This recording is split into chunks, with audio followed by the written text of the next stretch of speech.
Good morning, good afternoon, good evening. Welcome back to our daily prayer and scripture. Today is June 30, Monday. Ang atin pong mabuting balita ayon kay San Mateo, chapter 8, verse 18 up to 22. Papuri sa iyo, Panginoon. Nang makita ni Jesus ang makapal na tao sa kanyang paligid, iniutos niya sa mga kasama na magandang tumawid sa ibayo. Nilapitan siya ng isang eskriba at sinabi sa kanya, "Guro, susunod po ako sa inyo saan man kayo pumaroon." Sumagot si Jesus, "May mga lungga ang mga asong gubat at may mga pugad ang mga ibon. Ngunit ang anak ng tao'y wala man lamang matulugan o mapagpahingahan." Isa naman sa mga alagad ang nagsabi sa kanya, "Panginoon, maaari po bang umuwi muna ako upang ipalibing ang aking ama?"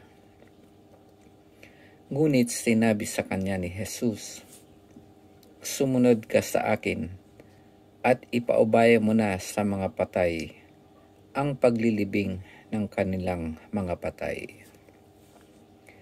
Ang mabuting balita ng ating Panginoon. Pinupuri ka namin, Panginoong Hesukristo.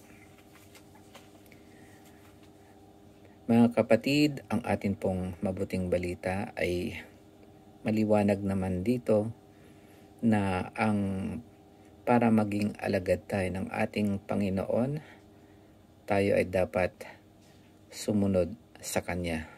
Kailangan nating maging follower niya.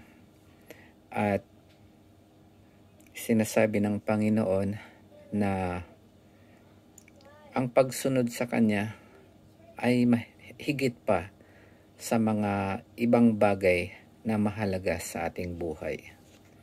Kaya dito, hindi niya binabaliwala yung mga importante para sa atin. Gusto niyang sabihin sa atin na mas mahalaga ang pagsunod sa Kanya at bilang mga alagad niya para itaguyod ang mabuting balita at bilang isang mabuting Kristiyano. Kaya yung mga alalahanin natin sa buhay, lahat ng mga importanteng bagay, importante din yan.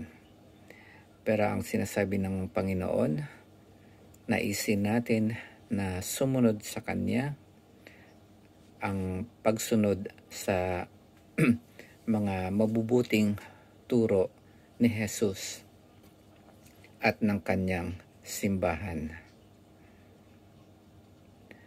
Yun lamang po mga kapatid, at God bless po.